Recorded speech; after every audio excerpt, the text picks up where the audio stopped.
नमस्कार मित्रांनो, गांडूळ शेतकऱ्याला श्रीमंत बनवू शकतात का? सुनेगावच्या या शेतकऱ्याची यशोगाथा ऐकून तुम्हीही थक्क व्हाल. मी मुकुंदराज दत्ता दुधाटे सुनेगावकर चॅनलवर आपले स्वागत करीत आहे. आज आपण आलो आहोत लोहा तालुक्यातील नांदेड जिल्ह्यामधील सुनेगाव येथे. इथे एका प्रगतशील शेतकऱ्याने गांडूळ खत निर्मितीचा प्रयोग उभा केला आहे. कमी खर्चात उत्कृष्ट सेंद्रिय खत कसा तयार करायचा, यातून किती उत्पन्न मिळतं आणि पिकांना काय फायदा होतात, याबद्दल आज आपण सविस्तर जाणून घेणार आहोत. यामुळे हा व्हिडिओ शेवटपर्यंत नक्की पहा. व्हिडिओ आवडला तर लाईक करा, शेअर करा आणि अशाच शेतीविषयक माहिती पूर्ण व्हिडिओसाठी सुनेगावकर चॅनलला सबस्क्राईब करायला विसरू नका. राम राम. राम. देवदास शेवगाजी जाधव सुनेगावकर सुनेगाव ही आमची जी आहे शेती केंद्र, शेती शाळा, आणि हे इथं आम्ही गांडूळ खत, दशपर्णी अर्क, जीवनामृत, अमृतवाणी, अमृत पाणी, ह्युमिक ऍसिड आणि कीटकनाशक हे सर्व प्रकारचे आम्ही इथं औषध तयार केलेले आहेत. आणि आमच्या ह्या शेतीमध्ये प्रत्येक महिन्याला 2 वेळेस शेती शाळा इथंच भरत असते. अधिकारी ते जे वगैरे आले तर इथंच त्याची शाळा होती. ते अधिकारी आम्हाला माहिती पण इथंच देतात आणि आम्ही शेतकऱ्याला प्रत्येक शेती शाळा इथं भरली. आम्ही प्रत्येक शेतकऱ्याला इथूनच आम्ही माहिती देतो. जीवामृत कधी वापरायचं, कीटकनाशक किती टाकायचं, ह्युमिक ऍसिड काय आहे, जीवानामृत काय, दशपर्णी काय आहे, हे सगळं आम्ही शेती शाळेमध्ये बसून सर्वजणाला माहिती देतो. किती वर्षापासून करताय हे आम्ही कमीत कमी 1 वर्ष झालं करतो. 1 वर्षापासून. एका वर्षापासून करतो. कोणत्या प्रकारचे गांडूळ आहे त्याच्यामध्ये? आपले शेतीचे गांडूळ. शेतामध्ये गांडूळ कसे किलोवर आणलेले आहेत का असे गव्हर्नमेंटने दिलेले तुम्हाला? काय गव्हर्नमेंटने दिलेले, गव्हर्नमेंट तर्फे म्हणजे फ्रीमध्ये? फ्रीमध्ये दिलेले. किती दिवसामध्ये प्रक्रिया पूर्ण होते एका शेडची? 3 महिन्यामध्ये. 3 महिन्यामध्ये. पहिला गांडूळ खत काढून घ्यायचा आणि दुसरं खत टाकून आणखी ते गांडूळ. याचा वापर कुठे कुठे करता तुम्ही? शेतीला, हळदीला, कापसाला, सोयाबीनला, भाजीपाला. ह्याच्यावर शेतकऱ्याचा फायदा काय? शेतकऱ्याचा ह्याच्यामध्ये फायदा म्हणजे खर्च कमी, उत्पन्न जास्त, आणि आपल्या शेतीची पोज वाढते आणि शेती आपली जमीन भुसभुशीत राहते. आणि हे जे फवारणी याची केली, हे जे खत टाकला, तरी माणसाला खायला सुद्धा नैसर्गिक आहे. हे गांडूळ खत बनवण्यासाठी काय काय म्हणजे कच्चा माल उपयोग केला जातो तुम्ही?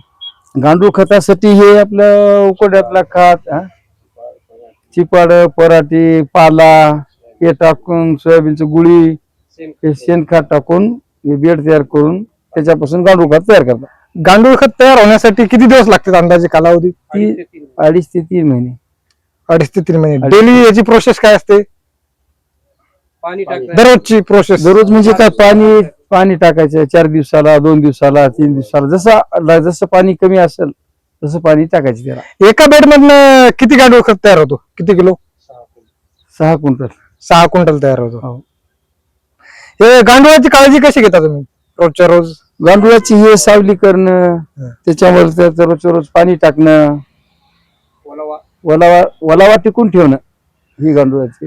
गांडूळ खताच्या व्यतिरिक्त आपले रासायनिक जे खत आहे, त्या दोन्ही मध्ये अंतर काय? गांडूळ खतामुळं शेताची आपल्या पोत चांगली असते. गांडूळ खतामुळं आपल्याला खताचा खर्च कमी होते आणि गांडूळ खतामुळं आपल्याला खायला चांगलं असते. हा खर्च पूर्ण जे सेटअप करायचंय याला खर्च किती लागला? 0 मिनिट. हात घरचा. बेड तर आपल्याला घ्यावा लागला असेल, बेडचाच एवढा खर्च लागते. म्हणजे अंदाजे 2,000 रुपये. हो, 2,000. 2 ते 3,000 रुपये. 1,500 रुपयाचा बेड. 1,500 रुपये. शासनाकडून यासाठी किती अनुदान भेटेल? पहिले फ्री मध्ये भेटले, नंतर आम्ही स्वतः तयार डेमो केलं. म्हणून फ्री मध्ये दिले. डेमो मध्ये फ्री मध्ये आम्ही घेतली. शेतीसाठी मिळणारे चिकट सापळे. हे जे ह्याच्यामध्ये तुम्ही गांडूळ खत तयार केले हे स्वतःसाठी केले का विक्रीसाठी पण तुम्ही उपयोग करू शकता? स्वतःसाठी केलं. आता इथून पुढे विक्रीसाठी करू. स्वतःसाठी केलं. विक्रीसाठी पण करू. त्याच्यानंतर हे गांडूळ जे आतमध्ये तयार झालेत हे तुम्ही बाहेर विकू शकता का? हो, विकायचं म्हणलं तर किती किलो? 200 रुपये किलो. हा. जर नवीन शेतकऱ्याला जर बनवायचं झालं हो. तर याच्यामध्ये काय चुका करू शकतील शेतकरी? सावली मेन आहे सावली. मेन सावली केली पाहिजे. सावली केली पाहिजे थोडं जास्तीची सावली. ओलावा, बस त्याच्यात चुका दुसऱ्या काही नाही. चूक काही होत नाही.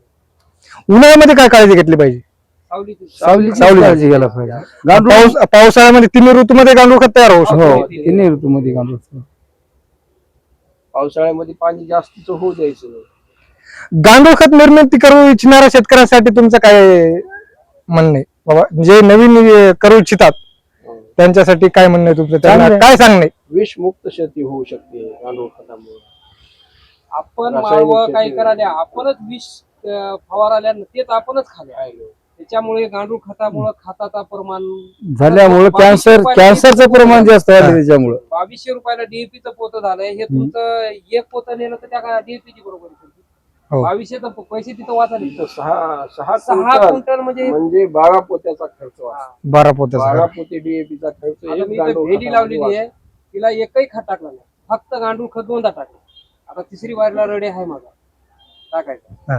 तर भेंडीला अशी एक कळा आहे. गांडूळ खताचा बेड 12 डीएपी खताच्या पॉकेटचा खर्च वाचवतो.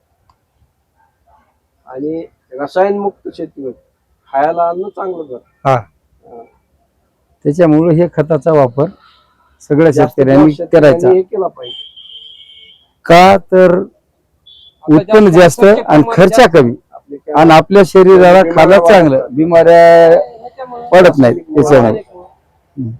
रासायनिकचा जर खर्च कमी झाला एक तर खर्च कमी होत आहे हो. आणि शरीराला चांगलं शरीराला चांगलं, उत्पन्नात पण वाढ होते, सुपीकता वाढते, जमिनीची सुपीकता वाढल्यामुळे उत्पन्नातही वाढ होते. बरं, धन्यवाद. का हे खत नाही, शेतकऱ्यासाठी सोन्याचे खाण आहे. गांडूळ खत निर्मितीचा हा भन्नाट प्रयोग एकदा करून पाहाच.